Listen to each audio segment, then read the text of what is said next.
Kembali Anda akan mengikuti Talkshow interaktif di SAS FM.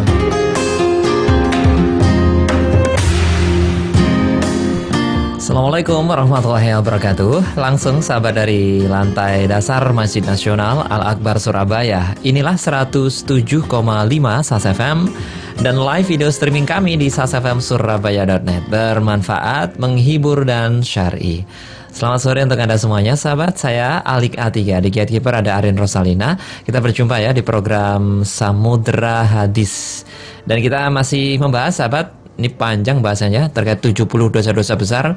Dan kita akan melewati ya yang ke-12 yaitu riba. Nanti ada sedikit tentang riba. Nanti setelah itu lanjut bahasan tentang anak yatim. Nah, narasumber tetap kita telah hadir sahabat di studio SAS FM, Ustadz Dr. Andes Haji Saifullah Hambali MAG. Beliau sebagai lektor kepala dalam ilmu hadis di Fakultas Usuluddin jurusan Tafsir Hadis UIN Sunan Ampel Surabaya. Beliau juga sebagai mursyid di Mahat Ali Masjid Al-Akbar Surabaya. Saya sapa terlebih dahulu. Assalamualaikum Ustadz. Waalaikumsalam warahmatullahi wabarakatuh. Alhamdulillah, kabar baik Ustaz. Alhamdulillahirrabbilalamin. Sehat walafiat bi'aunillah.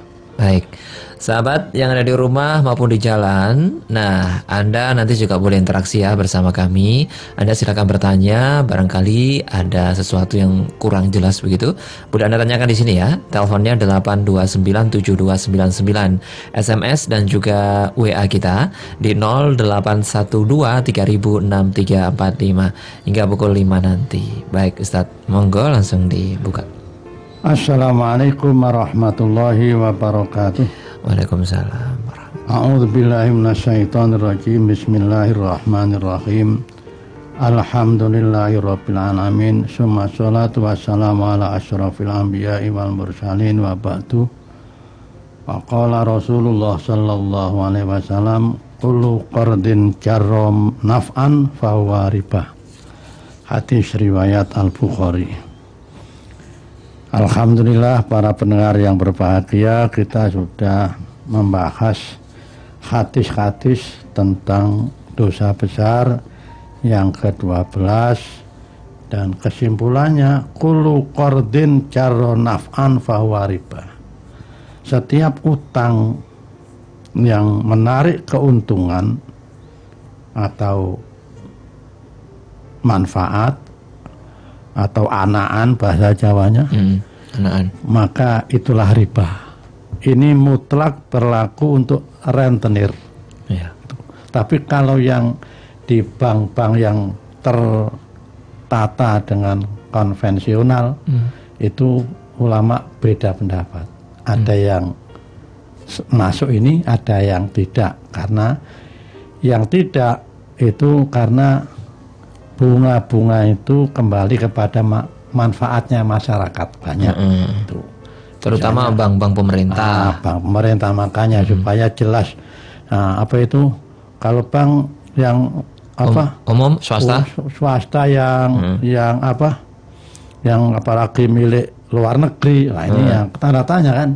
Tinggal bunganya, pajaknya itu masuk mana, berapa persen, nah, gitu. Jadi anjurannya. Tapi tetap yang tidak ada keraguan, saya itu kalau yang bank milik pemerintah kita jelas ya. Kembalinya kan jelas untuk kita 100%. Nah itulah itu makanya perkara yang lebih berhati-hati itu lebih baik. Artinya berhati-hati. Saya itu punya teman wis gak gelem-gelem tenan ya akhirnya sampai pensiun kan duwe mobil. Kawan utang bank. Iya. Tapi kalau ini yang pribadi yang bank titil itu lah, ini yang jelas. Itu yang jelas bahaya. Solasan, parolasan itu namanya. Itulah. Mengapa demikian? Karena seakan-akan mereka itu tidak percaya dengan pahala Allah, gitu loh. Ta'awanu 'alal birri itu jelas. Jadi utang piutang itu media untuk saling tolong menolong dalam hal kebaikan, kebutuhan hidup ini kan termasuk. Nah ini kan sudah wallahu fi aunil abdi maka nal abdu fi auni akhi. Demi Allah, Allah itu selalu dan memberi pertolongan pada hamba selama hamba itu mau menolong dengan sesama. Jadi sudahlah. Jadi kalau kita yakin, insya Allah berlipat ganda malah. Iya. Gitulah. Ya. Dan memang yang namanya hidup, apa termasuk rezeki tanda petik, itu kan mesti barokahnya yang itu. Apa itu barokah? Ziyadatul khair, ziyadatul hasanat, nilai plus, nah, bonus dari Allah itulah. Ya contoh emang itu tidak bisa dilihat kasat mata, tapi yang barokah itu misalnya rezeki, kemudian untuk membiayai anak, anaknya bisa menjadi anak soleh, solihah, nurut, berbakti pada orang tua, lah itu termasuk itu masuk. Tapi kalau anak itu dikasih uang korupsi, dari korupsi, hasil bunga tadi apalagi hasil bunga, ya itulah yang menjadikan nanti begitu orang tua meninggal, anak rebutan gegeran warisan. Lah ini wah yang di kuburan tidak tenang bikin. Ya, jadi kalau emang ngutangi nggak perlu pakai tambahan ya, Ustaz ya. Bismillah, ta'awanu 'alal birri. Allah akan berikan pertolongan yang lebih. Itulah yang lebih itu. Kalau misalnya begini nih Ustaz, misalnya Ustaz utangi saya nih misalnya ya. Saya utang ke Ustaz ya. Ustaz tambahan tuh. Iya. Masih tambahan. Nanti balik 10 juta misalnya kudu baliknya 11 juta gitu. Iya. Tapi saya ikhlas Ustaz baliknya itu bagaimana? Walaupun ikhlas nggak boleh ya. Walaupun ikhlas. Oh, ya. Okay. Jadi walaupun ikhlas tikel matikel ya Allah. Oh naik ikhlas tikel matikel. Artinya ya sudahlah lillahi ta'ala. Ikhlas lillahi ta'ala, sudah Allah yang akan memberikan berlipat ganda. Jaminan Allah. Itulah. Bahkan orang yang memberi utang itu diberi pahala seperti sedekah sebanyak yang diutangkan itu. Itu coba bayangkan. Mengapa? Orang yang utang itu kan memang sangat butuh, ya tahu logikanya. Betul. Sangat butuh. Kita tolong. Nah, itulah makanya. Beda dengan apa? Sedekah. Kadang-kadang sedekah itu kan ya kadang yang kita beri kadang-kadang tidak butuh-butuh. Iya. Apalagi sedekah palingan 1.000, 2.000. Tapi kalau utang itu orangnya kan butuh ya. Iya, jelas mereka butuh itulah. Iya. Berlipatnya di sana Ustaz ya. Iya. Tapi bentuknya bentuknya macam-macam ya. Jawabannya saya mau tanya ini. Hadis riwayat Abu Dawud. Man syafa'a li rajulin syafa'atan fa'ahda lahu 'alaiha faqabilaha faqad ata baban 'aziman min abwabir riba. Itu jawaban pertanyaan sampean. Tercerdas sampean. Urung tak maca wis takok. Oh iya. Barang siapa yang minta tolong, tanda petik utang ya. Kemudian dia minta orang yang meminta pertolongan itu memberi hadiah, fa'ahda alahu, memberi hadiah tadi, gitu. Utang 1 juta dikasih hadiah 500, ya, atau diberi hadiah sarung misalnya, ya, atau apalah. Karena permintaannya itu, jadi dia memberi hadiah itu karena rumah di, kemudian hadiah itu diterima, jadi wong aku lah gak njaluk, gitu, tak tompo ae. Maka ia telah mendatangi pintu besar dari pintu-pintu riba. Subhanallah. Pintu-pintu yang besar itu. Iya, pintu yang moblong besar. Iya. Artinya sudah apa? Diambang pintu. Itu termasuk nggak boleh itu Ustaz. Ya kalau nanti kalau apa kebiasaan kan lama-lama melebu. Itu sudah diambang pintu.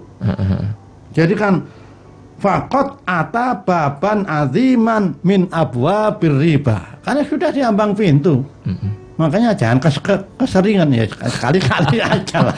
Kebablasan teman-teman. Kebablasan nanti, udah diambang pintu, pintunya dia mengoblak, nah, gitu loh.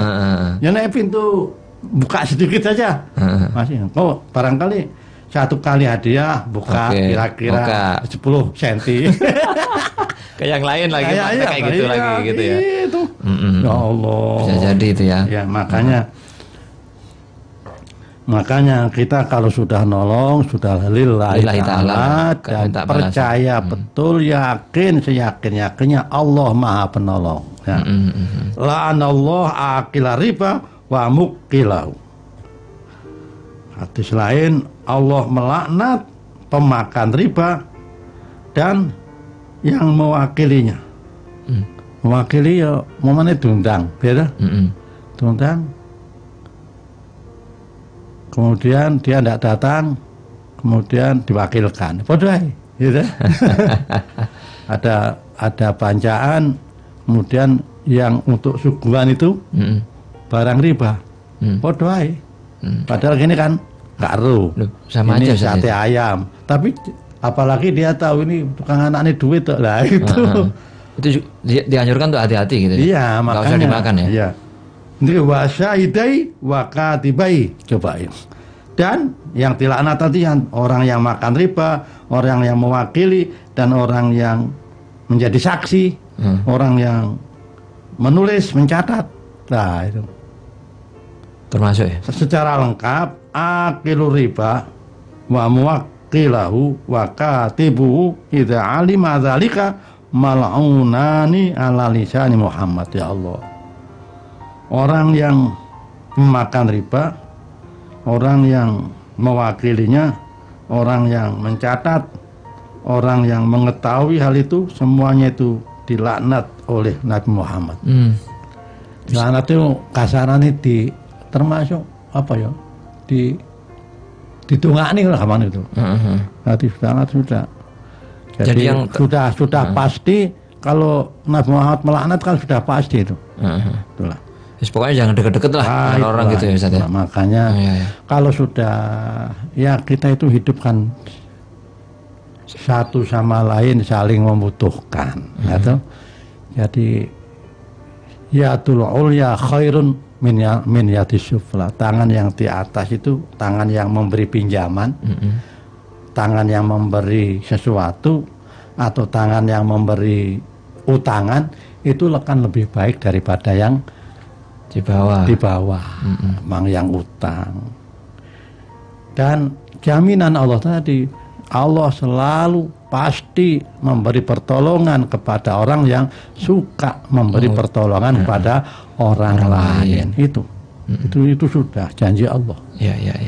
Insya Allah ya. Makanya maka alhamdulillah kita harus bersyukur di pihak yang bisa memberi utang. Dan panjenengan yang mau Al-Quran, ayat yang paling panjang itu tentang utang piutang. Lagi kalau disimpulkan itu ada 4 unsur. Pertama, kalau utang harus ila ajali musamma. Jatuh temponya kapan? Sekarang tanggal berapa ini? 9. Misalnya saya tanggal 9 utang, besok tanggal 9 Januari tak bayar. Nah, itu tadi harus jelas. Jadi 1 bulan, 2 bulan jelas. Manfaatnya apa? Kalau tanggal 9 Januari belum bisa bayar, mohon maaf Pak, Bu, kula dereng saged nyaur. Oh nggih mboten napa. Diberi pahala sedekah sebanyak utang itu. Tambah lagi Ustaz. Iya, karena mundur tadi. Iya, karena mundur itulah. Iya. Itu janji Allah. Dan nanti majraatul akhirah.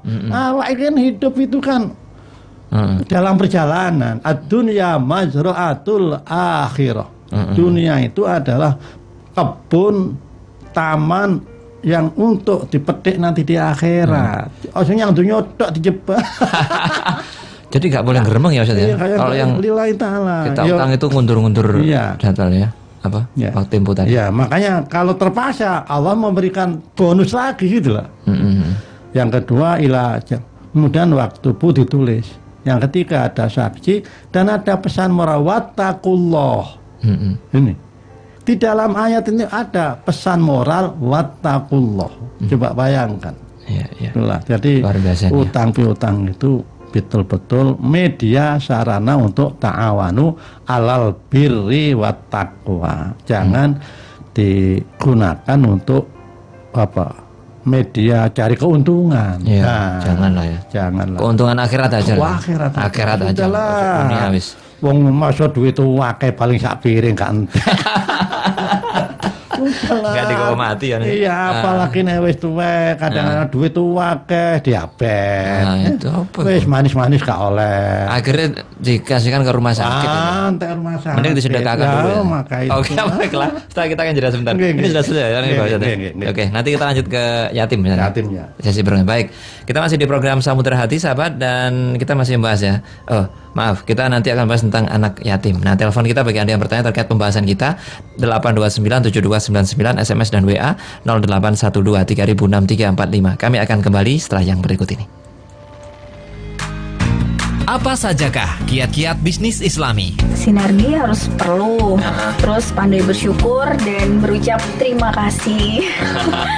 Jadi istilahnya harta, ilmu, keahlian yang kita miliki itu semua hanya titipan, dan itu pasti akan kita pertanggungjawabkan nanti di akhirat. Surat Al-Insyirah itu, wa idza faragta fansab, maka apabila kamu bekerja, bekerjalah dengan sungguh-sungguh. Jadi itu yang memang saya lakukan. Wa ila rabbika farghab. Setelah itu ya saya berserah diri. Apapun nantinya hasilnya, saya tawakal aja. Allah sudah memberikan janji, barang siapa yang bertakwa maka akan diberikan kepadanya pintu keluar, dan barang siapa yang bertakwa maka akan diberikan rezeki dari jalan yang gak disangka-sangka. Talk show interaktif Bisnis Islami setiap Sabtu jam 8 pagi di SAS FM. Bermanfaat, menghibur, syar'i. Dahulu, radio hanya bisa didengar. Tapi kini, Radio SAS FM bisa Anda lihat melalui live streaming video kami di www.sasfmsurabaya.net. Anda bisa melihat siaran kami. Lihat dan dengar SAS FM kapanpun, dimanapun.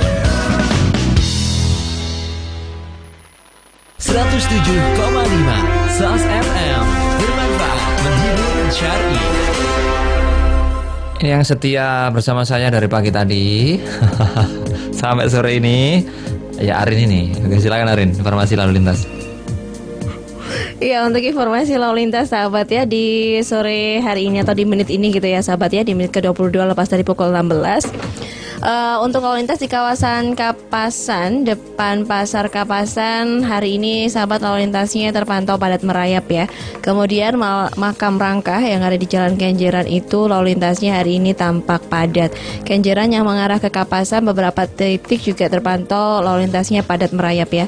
Kapas Krampung hari ini lalu lintasnya padat. Kemudian di kawasan arah ke Ngaglik ya, Kapas Krampung yang arah ke Ngaglik ini dua arah sepertinya lalu lintasnya hari ini padat.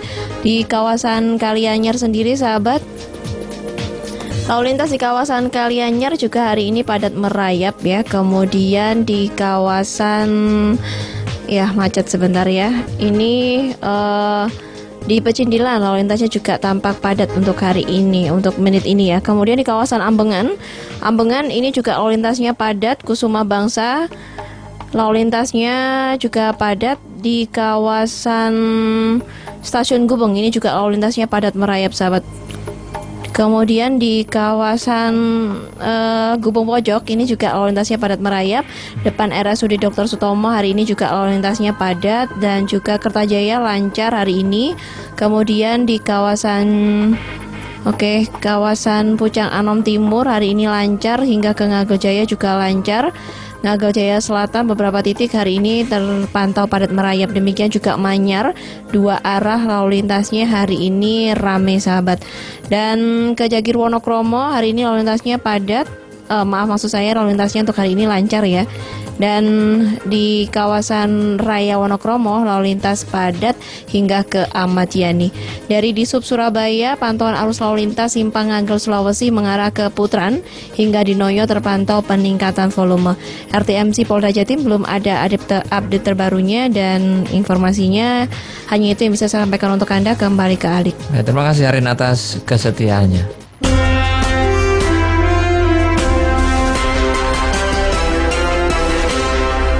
Kembali sampai kita di Samudra Hadis. Kita masih membahas terkait 70 dosa-dosa besar. Kita masuk ke nomor 13, yaitu anak yatim. Kita masih bersama Ustadz Dr. Andes Haji Saifullah Hambali MAG.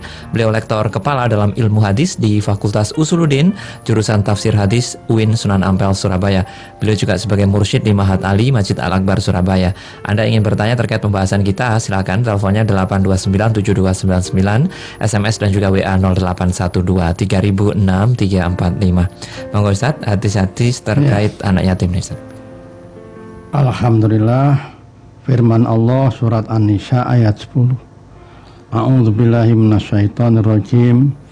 Innalladzina ya'kuluna amwalal yatama zulman innama ya'kuluna fi butunihim nar wa sayaslawna sa'ir. An-Nisa ayat 10. Dan sesungguhnya orang-orang yang innalladzina, sesungguhnya orang-orang yang memakan harta anak yatim zulman, dengan apa? Dengan zalim, artinya dengan tidak wajar. Ya.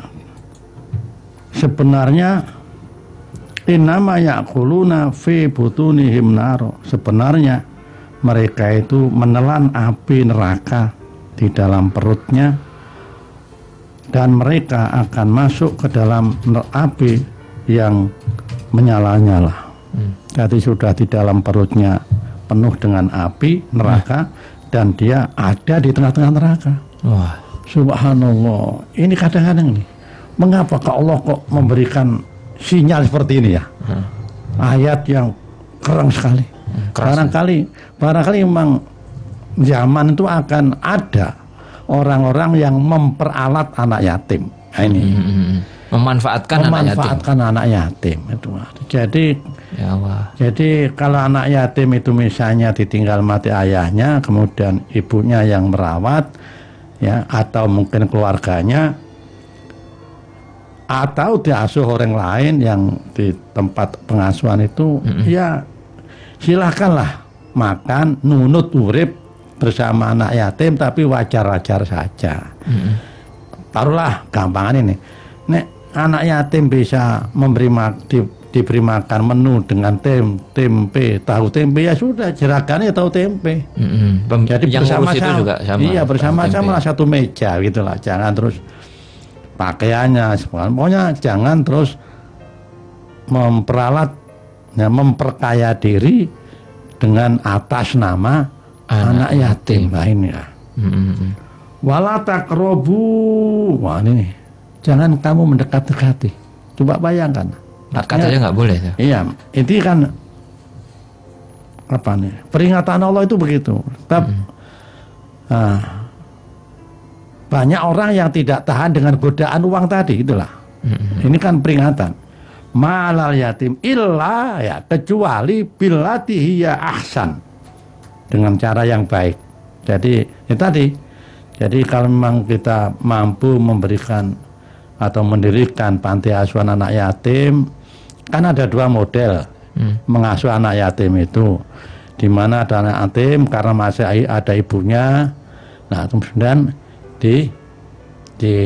kasih ke rumahnya itu, ke rumahnya, sama ibunya. Ada yang model dia membuat panti asuhan, nah ini terus dia bersama-sama sekalian mencari dana kanan kiri, ya betul-betul untuk mengangkat anak yatim. Jangan sekali-kali anak yatim sebagai apa alat. Itu ya, jangan itu. Ini kelihatannya begitu dia. Illati billati ihsan hatta yablughu asuddahu. Jadi mengasuh anak yatim sampai dia bisa mandiri, gitu aja. Ya, jadi diberi pekerjaan, diberi keterampilan, diberi disekolahkan sampai dia punya keahlian apa, ya itu. Jadi yang penting kita betul-betul lillahi ta'ala mengasuh anak yatim. Nah ini lebih jelas lagi, subhanallah. Ketika Nabi Muhammad Isra Mi'raj itu ditampakkan oleh Allah orang-orang yang memperdaya anak yatim. Ya, seperti apa itu penampakannya itu? Hadis dari Abu Sa'id Al-Khudri, ketika Rasulullah itu Isra Mi'raj, faida ana birijalin waqad wuqila bihim rijalun yang yafukuna lihahum wa akharuna yaji'una bisukhuri minan nar fayaqdhifunaha biafwahihim wa takhruju min adbarihim faqultu ya Jibril man haula'i qala alladzina ya'kuluna amwalal yatama zulman innama ya'kuluna fi butunihim naro. Tadi ayat yang saya baca tadi, yaitu surat An-Nisa ayat 10 tadi. Ketika Nabi Muhammad Isra Mi'raj, tiba-tiba aku ditampakkan orang laki-laki, kepada mereka itu ditugaskan beberapa orang untuk melucut di tulang-tulang rahangnya. Jadi biar Biar apa? Biar mengone ombo. Mulutnya itu dibuka gitu loh. Nah, terus. Dan ada sekelompok orang lain datang membawa batu-batu dari api. Batu dari api. Lalu diloloskan. Bahkan dilontarkan kepada mulut-mulut yang tadi yang telah dibuka lebar tadi.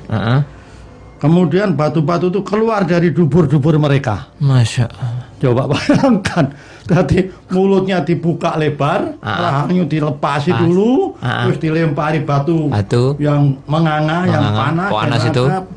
Dan jangan dikira panasnya api neraka itu lipat berapa kali dari panasnya di dunia. Panas api dunia itu anak percikan. Percikan itu.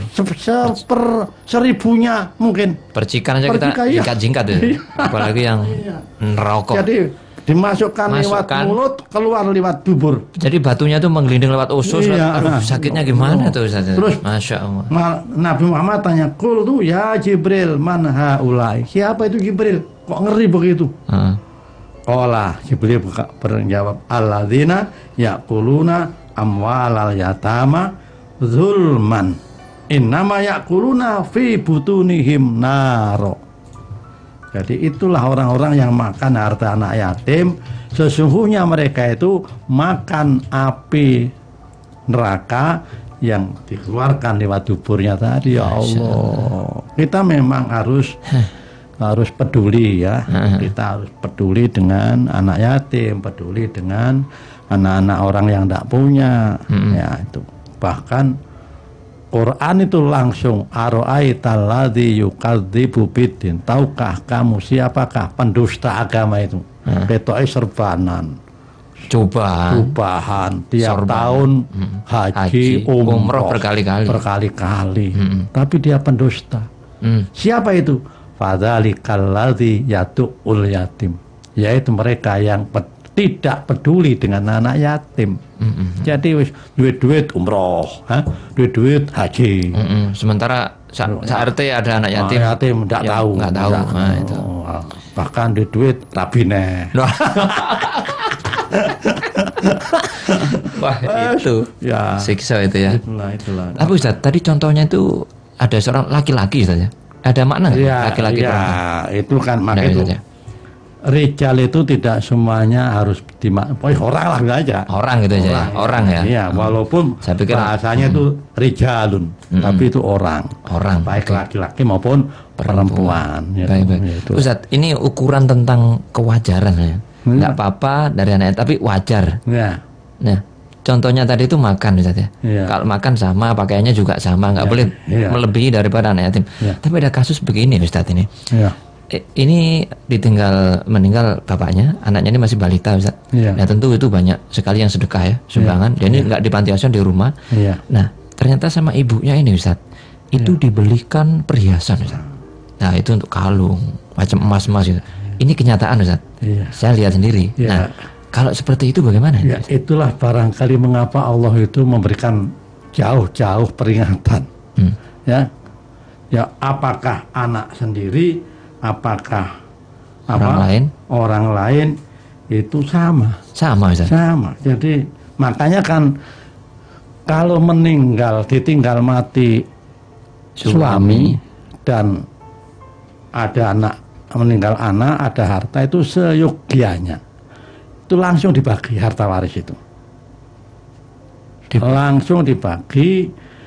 Istri itu apabila ditinggal mati suami kemudian ada anak, istri hanya mendapat harta 1/8.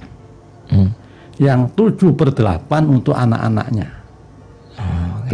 Itu jadi supaya jelas ini harta anak yatim, ini harta milik saya, apalagi istri tadi atau ibu ini masih akan menikah lagi. Nah, itu pentingnya di sini. Ya. Saya janda, ditinggal mati suami, saya punya harta 1/8. Ini kira-kira kalkulasinya berapa juta itu. Itu kalau pembagiannya saja. Tadi terkait azab atau siksa tadi itu, ibu ini termasuk saja. Misalnya kalau dia menghabiskan harta anak yatim, ya jelas itu tanpa kecuali itu. Maka di apa ini ada hadis sampean cerdas banget. Urung diwaca wis takok nih. Gimana saja pengen denger itu? Hadis nih. Riwayat Imam Muslim, kafil yatim lahu auli ghairihi. Ana wa huwa kahataini fil jannah wa asyara bisababati wal musto.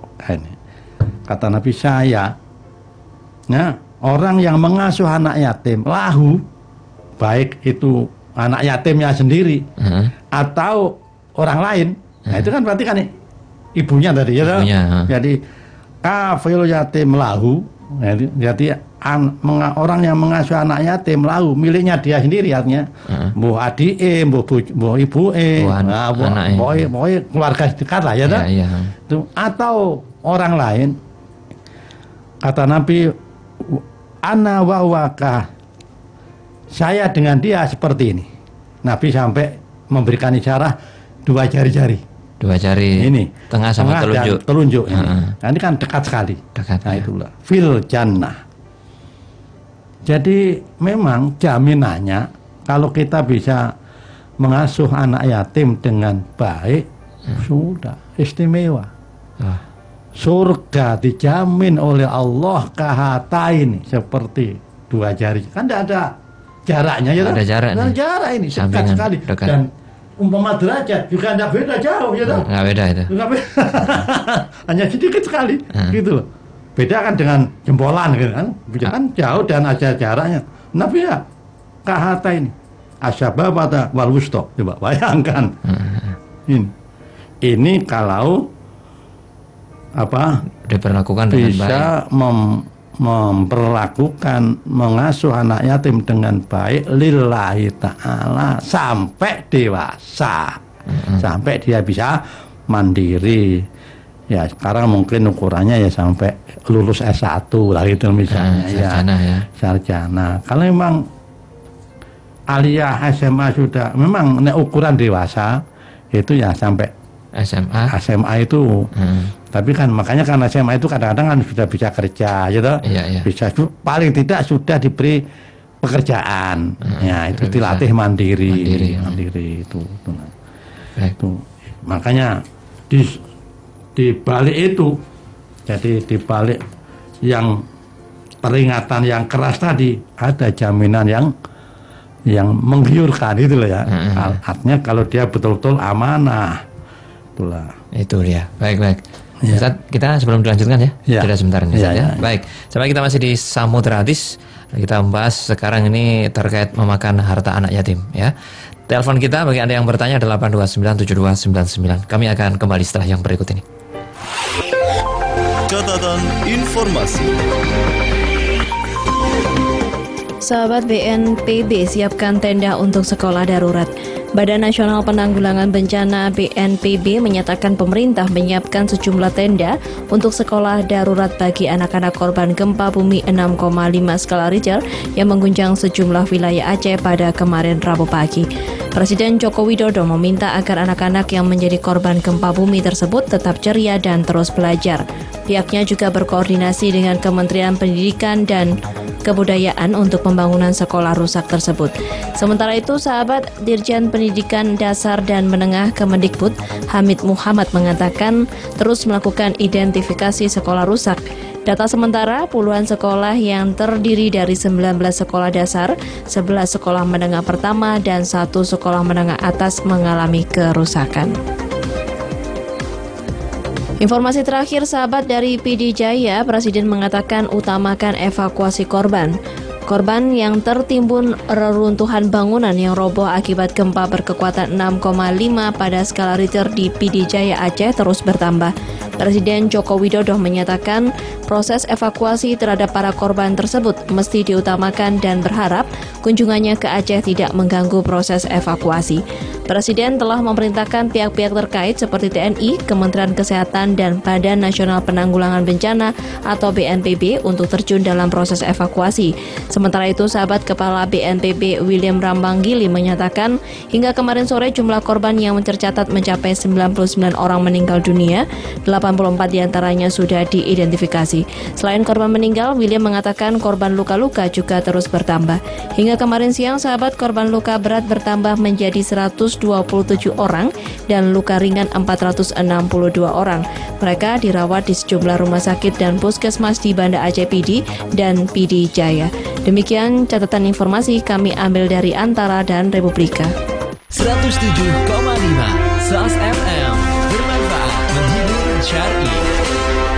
Kita kembali sahabat di Samudra Hadis. Kita masih membahas nomor 13, memakan harta anak yatim, ya, termasuk dalam 70 dosa-dosa besar. Masih bersama Ustadz Dr. Andes Haji Saifullah Hambali MAG. Beliau lektor kepala dalam ilmu hadis di Fakultas Usuluddin jurusan Tafsir Hadis UIN Sunan Ampel Surabaya. Beliau juga sebagai mursyid sahabat di Mahat Ali Masjid Al Akbar Surabaya. Anda bertanya, SMS dan WA 0812 3000 6345. Kita lanjutkan ini, Ustaz. Ya, hadis berikutnya terkait dengan penjelasan ayat tadi, ayat surat An-Nisa ayat 10. Hadis dari Abu Hurairah, ya ba'asullah, qala Rasulullah SAW, ya ba'asullah azza wa jalla qauman min quburihim takhruju naru min butunihim ta'ajjaja afwahum naro. Allah membangkitkan orang dari kuburannya. Nanti ini di alam barzah berarti ya, hari kiamat. Kemudian keluar api dari perutnya dan menyala-nyala. Api itu di mulutnya. Jadi orang yang pemakan harta anak yatim itu nanti dibangkitkan dari kuburnya itu sudah menerima siksa. Ini belum di neraka, belum dihitung-hitung, baru di alam barzah. Itu sudah apinya, sudah perutnya penuh dengan api. Dan nyalanya itu lewat mulutnya. Tadi kan diterangkan di hadis itu kan seakan-akan batu yang dilempar ke mulut tadi langsung mandek di sini. Muter-muter dulu itu. Dan nyala-nyala. Kita aja nasi kepanasan wakilah. Kemudian para sahabat tanya ketika Rasulullah bersabda itu, wakilah, manhum ya Rasulullah, wahai Rasul, siapa mereka itu? Nabi menjawab, alam taro anna Allah ta'ala yaqul, sampean lali ta. Allah kan sudah berfirman. Supit aja sampean. Innal ladzina yaquluna amwal yatama zulman innama yaquluna fi butunihim nar. Itu adalah orang-orang yang makan harta anak yatim dengan zalim, dengan tidak wajar. Dia seakan-akan sebenarnya makan api neraka di perutnya. Itu nanti sudah dirasakan sejak di alam barzah. Alam barzah sudah. Nah, tentang tadi makan yang sewajarnya, yang tidak zulman. Nah, itu ayat An-Nisa ayat 6. A'udzubillahi minasyaitonirrajim. Wala ta'kuluha israfan wa bidarun au yakbaru. Ay yakbaru. Wa man kana ghaniyan falyasta'fif wa man kana faqiran falyakul bil ma'ruf. Kalian janganlah makan harta anak yatim secara berlebihan. Ya. Jadi lebih daripada kewajaran. Dan janganlah tergesa-gesa membelanjakannya sebelum mereka dewasa. Artinya pokoknya diantara sampai dewasa, gitu. Jadi barang siapa yang diantara mereka yang pemelihara itu mampu, maka hendaklah ia menahan diri dari makan harta yatim. Jadi kalau orang yang mempunyai anak yatim itu kaya, ghaniyan, falya astafi, maka berhati-hatilah, ya, supaya dipisah. Mana yang anak yatim, mana yang miliknya. Jangan dicampur.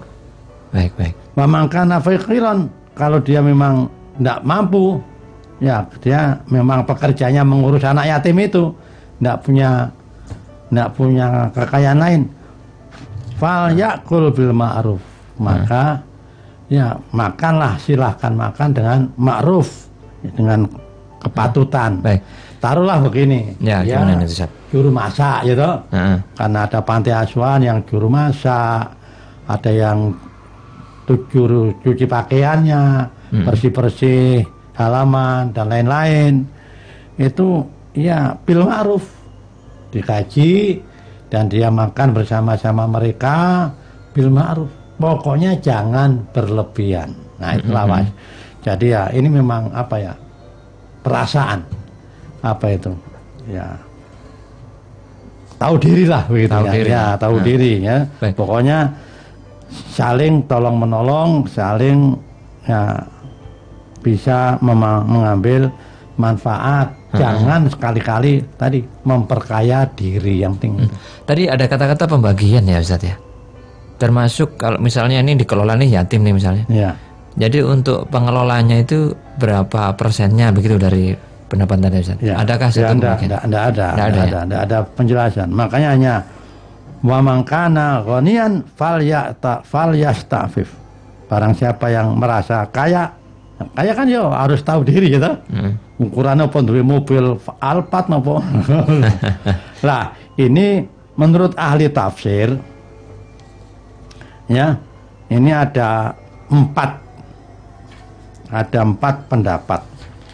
Ya, yang pertama mengambil dengan jalan meminjam. Jadi artinya nanti kalau memang dia butuh dia pinjam. Nah, statusnya meminjam ya. Meminjam. Oke. Yang kedua memakan menurut kadar kebutuhan dengan tidak berlebihan. Jadi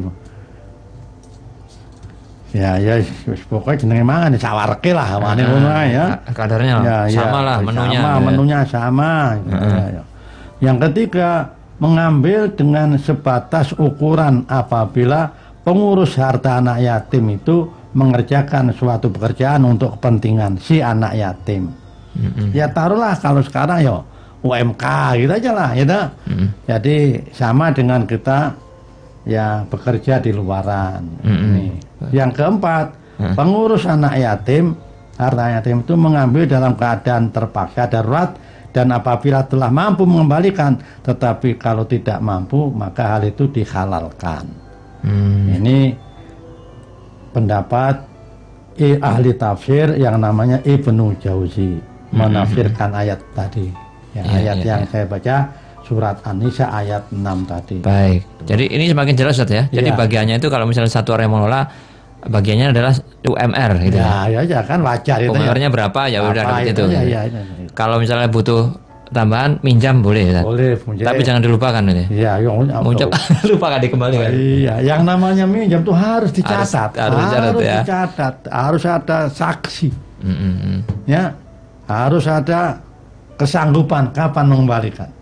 Tapi kalau memang nyatanya tidak bisa mengembalikan, ya tidak apa-apa, dihalalkan. Itu kan Allah yang maha tahu, gitu. Tapi kalau pura-pura tidak mampu, Allah maha tahu. Itu dia. Baik. Masya Allah. Kita sebentar saja, istirahat dulu sebentar ya. Nanti kan kita lanjutkan kembali. Dan sahabat, kita masih di Samudra Hadis. Kami akan kembali setelah yang berikut ini. Sahabat, apakah badan Anda sudah terasa pegal-pegal, terasa tidak enak begitu sahabat? Nah, saatnya mengeluarkan darah-darah kotor dalam tubuh Anda sahabat. Bagaimana caranya? Dengan berbekam atau hijamah. Nah, mungkin Anda bertanya lagi sahabat, di mana ya kira-kira tempat hijamah atau bekam yang baik? Nah, di Masjid Nasional Al-Akbar saja sahabat. Karena di Masjid Al-Akbar ini ada Tibun Nabawi ya. Ada hijamah atau bekam, ada ruqyah dan juga ada obat-obatan herbal komplit ya. Hijamah atau bekam ini bukanya setiap hari Senin sampai Jumat sahabat, pukul 9 pagi hingga pukul 4 sore.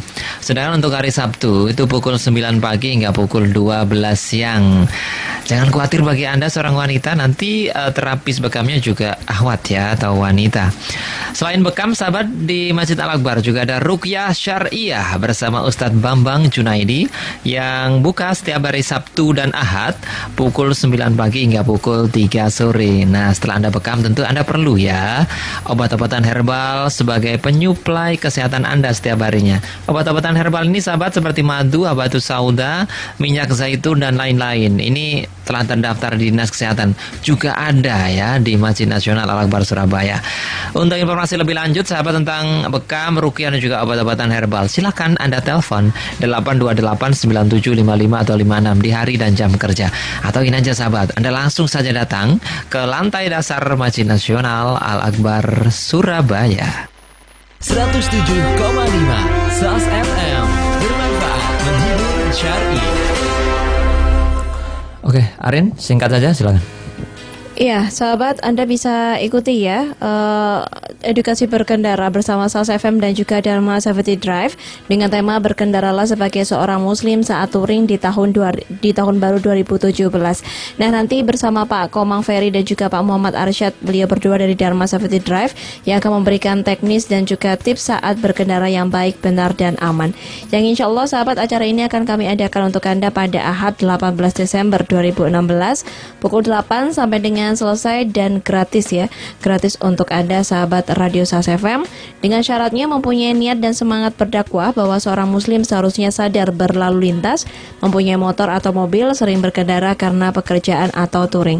Langsung saja sahabat, daftarkan diri Anda melalui SMS atau WA format dialog keselamatan 1812 spasi nama, kirim ke 0812 306345. Sekali lagi SMS atau WA format dialog keselamatan 1812 spasi nama, kirim ke 0812 306345.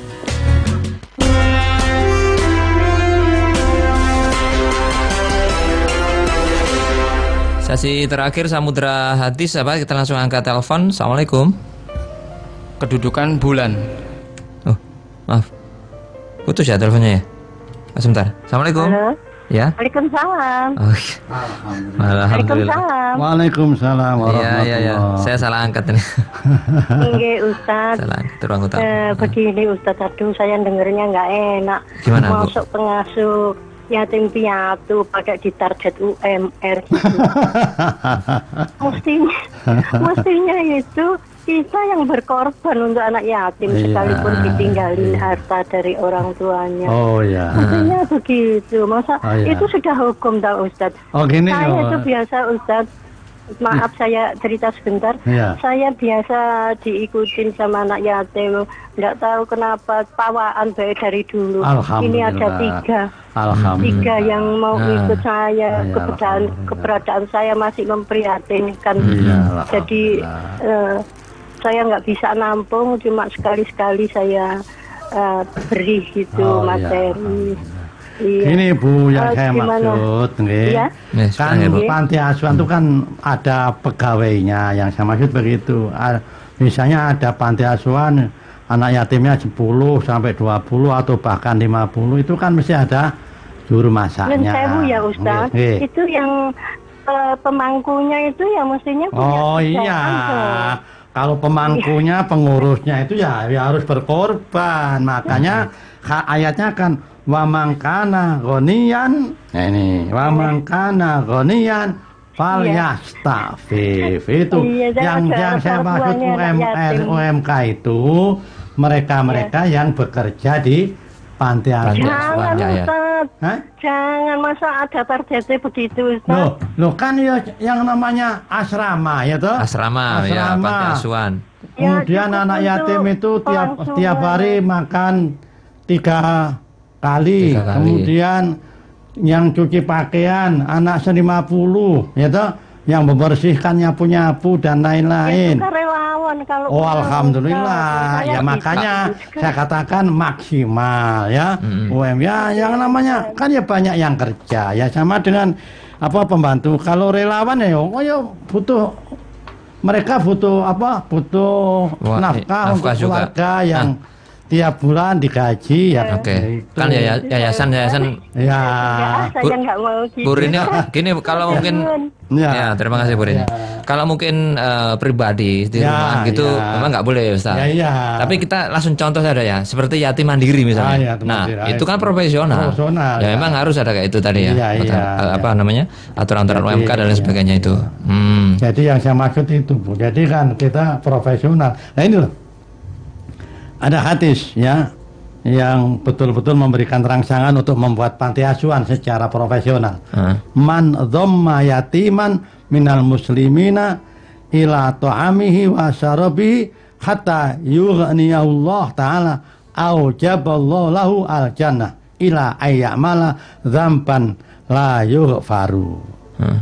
Jadi barang siapa yang mengumpulkan anak yatim, ya, makan minumnya ditanggung sampai dia diberi kecukupan oleh Allah, maka dia wajib masuk surga. Jadi kan ya kalau hanya panti asuhan mengasuh anak yatim 1-2 cukup di rumah sendiri, itu beda, Bu. Beda. Yang saya maksud panti asuhan yang gede, ada besar, ya ada resmi. Nah itulah yang maksud. Yang harus memang ada UMK menangani kan. Ya kita langsung contoh saja di sebelah sini, Ustaz, Jambangan. Di Yatim Mandiri itu. Nah itu kan profesional. Pegawainya ada. Ada itu. Nah jadi begitu Bu Rini. Baik. Para agnia itu memberikan santunan. Ya mereka kan tidak semua orang loh ya. Apalagi kadang-kadang cerita itu anak yatim itu yang kecil-kecil nakalnya godanya. Ngata tuh goda gitu. No. Sampai ada hadis man masaka ra'sa yatim la yamsahu illa lillah kana lahu bi kulli sa'ratin marrat 'alaiha yatu hasanatun.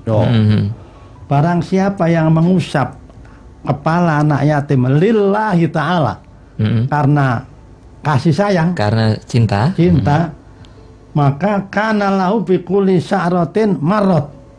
Jadi tiap-tiap rambut yang diliwati tangan tadi, betul, diberi pahala 1 hasanatun. Satu rambut aja. Satu rambut itu mendapatkan 1 hasanatun. Bagaimana kalau ngusel-ngusel gitu? Luar biasa dicium lagi ya. Itu kan apa ya? Tanda kasih sayang. Jadi bukan kok mengusapnya tapi tanda kasih sayang. Tanda kasih sayang. Wa man ahsana ila yatimin aw yatimatin intau kuntu ana wa huwa hakadha fil jannah. Nabi berkali-kali bersabda dengan redaksi yang beda. Jadi barang siapa yang berbuat baik terhadap anak yatim laki maupun perempuan, maka saya bersama dia di surga nanti. Hakadha. Tadi itu ya, telunjuk sama jari tengah, bersamaan, dekat sekali. Yang begitu itu yang saya baca ini ada 3 model redaksi hadis yang sama menunjuk hakadha, menunjukkan betapa pentingnya. Jadi maaf Bu, itu tadi yang saya katakan UMR itu yang betul-betul dikelola secara profesional. Tapi kalau diasuh di rumah sendiri, ya dianggap seperti anak kandung, tidak dibeda-bedakan. Wah itu lebih baik. Baik gitu ya. Nah, itu maksudnya Bu Rini ya. Ya contohnya yatim mandiri lah itu di sini. Itu profesional dan itu ratusan itu. Apalagi sampai ratusan ya. Ratusan itu perlu penanganan khusus.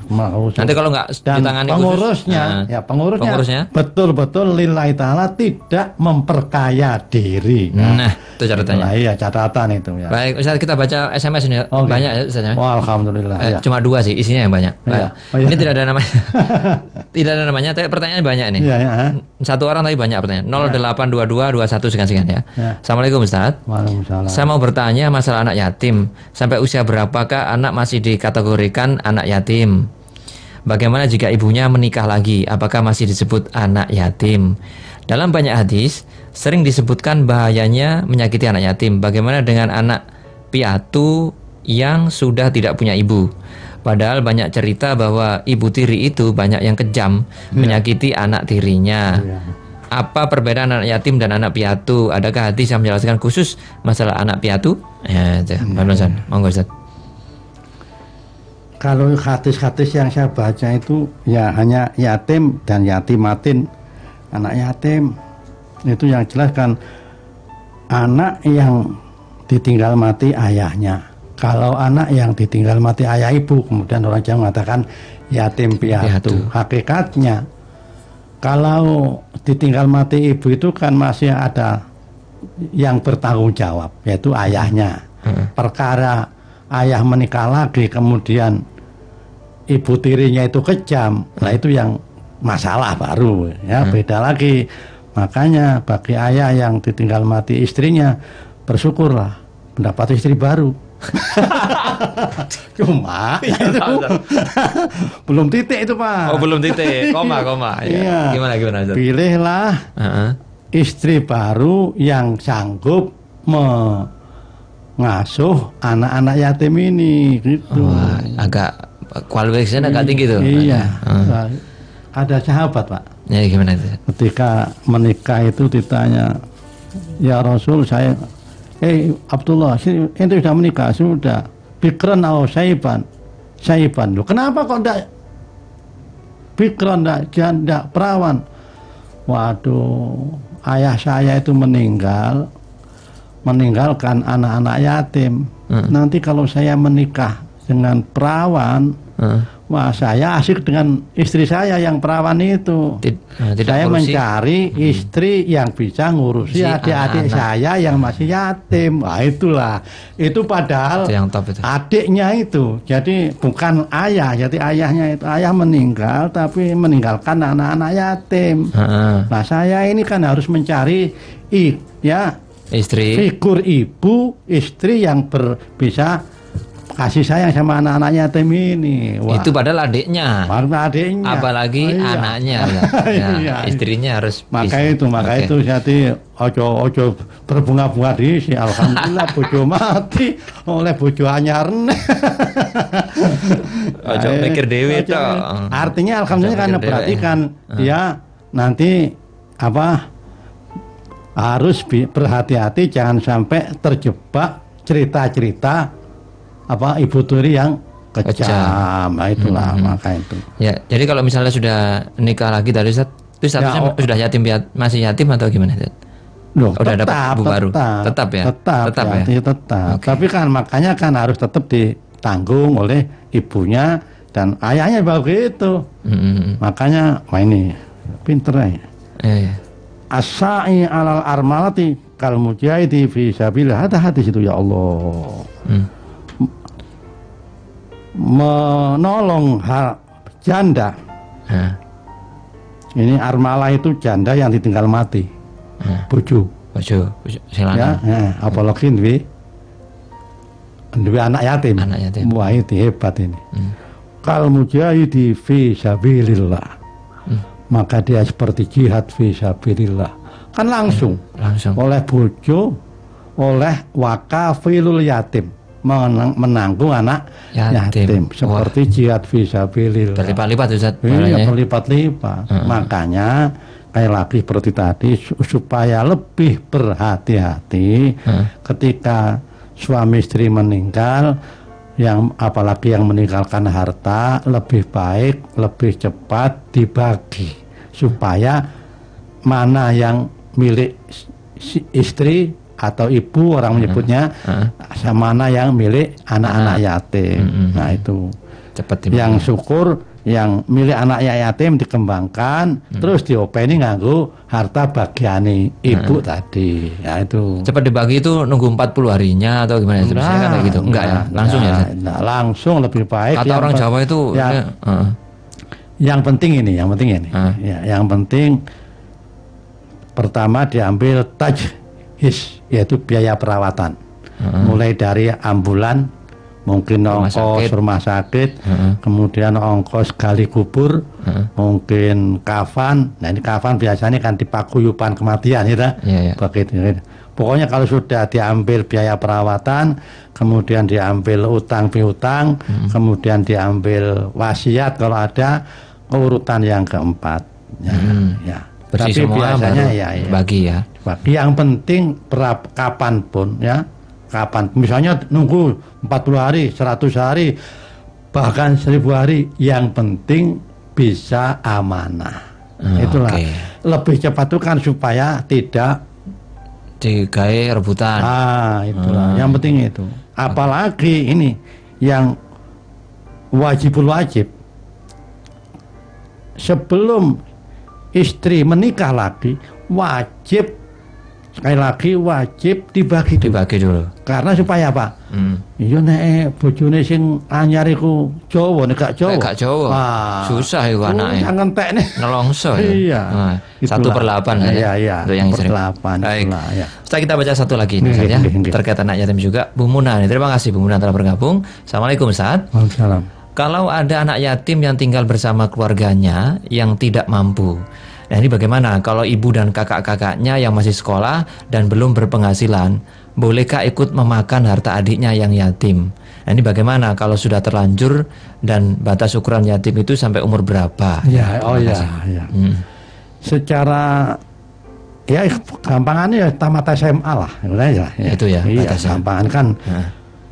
SD, SMP, SMA itu kan kalau sudah tamat SMA itu kan sudah bisa mandiri, paling tidak sudah bisa dicelai pekerjaan. Nah, tetap jadi kakaknya makan harta yatim, artinya yang penting dalam batas kewajaran, itulah. Ya, tidak menghabis-habiskan. Ya, jangan. Jadi boleh Ustaz ya? Boleh. Uangnya tadi yang dapat dari orang lain dipakai untuk biaya sekolah, kakak-kakaknya boleh? Boleh. Tapi itu memang yang penting tahu diri lah itulah. Tahu diri, ojo tintek ning ngerokok re. Kok dintek kayak tuku HP. Gak boleh ya. Yang penting itu fal yastafif tadi. Jadi memang sangat-sangat subjektif ya yang namanya wajar itu ya. Itu tadi. Yang tadi kakaknya ngerokok apa sing karena kan di luar kewajaran itu, ya pokoknya gak keluarin aja lah ya. Makan dengan menu yang wajar, jangan sampai menunya itu melebihi adiknya yang yatim tadi. Ya, jadi itu ya untuk Bu Muna tetap boleh ya untuk biaya sekolah kakaknya itu wajar itu tadi. Wajar lah. Ya. Umumnya biaya. Ya benar. Baik. Ya itu. Yang bahasa Jawa tahu diri. Ya, mawas diri. Mawas diri, lebih berhati-hati, ojo sampai goro-goro atau alasan mengharta ngopen anak yatim, begitu dewasa anak yatim gak ada apa-apa. Itu ngenes. Itulah yang makanya diupayakan ya harta anak yatim jangan habis. Ya syukur bisa dikembangkan, ditabung. Pokoknya sampai nanti dewasa bisa dipasrai, lile, di sawah, di kebonan. Itu bagus kalau itu ya. Baik, ini udah menit 8 lebih 8 menit ini. terakhir. Ya, alhamdulillah. Dan ini masih panjang, Pak, masih panjang. Menarik kayaknya. Ya, jadi kita bahas dibahas minggu depan aja. Sampai yang satu saja yang saya baca hadis yang tadi sama dengan yang tadi. Ana wa kafilu yatim fil jannah hakadha. Jadi versi hadis itu begitu. Jaminan orang yang bisa masuk surga itu. Ana wa kafilu yatim hakadha fil jannah. Ada yang kafilu yatim lahu auli ghairihi ana wa huwa. Jadi berkali-kali Nabi bersabda dengan redaksi yang beda, yang intinya dijamin masuk surga dengan catatan itu tadi fal yastafif. Berhati-hati, jangan terus memperkaya diri lah dengan bertopeng anak yatim. Itu yang penting ya. Ikhlas lillahi ta'ala, itulah yang penting. Demikian mudah-mudahan yang dapat saya manfaatkan, yang saya sampaikan. Besok berlanjut masih anak yatim ini. Masih panjang itu Ustaz. Ya. Perlu bahasan. Ya, sekian kurang lebihnya. Assalamualaikum warahmatullahi wabarakatuh. Waalaikumsalam warahmatullahi wabarakatuh. Baik, sampai demikian perbincangan kita ya di program Samudra Hadis. Tadi kita bersama Ustadz Dr. Andes Haji Saifullah Hambali MAG, beliau lektor kepala dalam ilmu hadis di Fakultas Usuluddin jurusan Tafsir Hadis UIN Sunan Ampel Surabaya.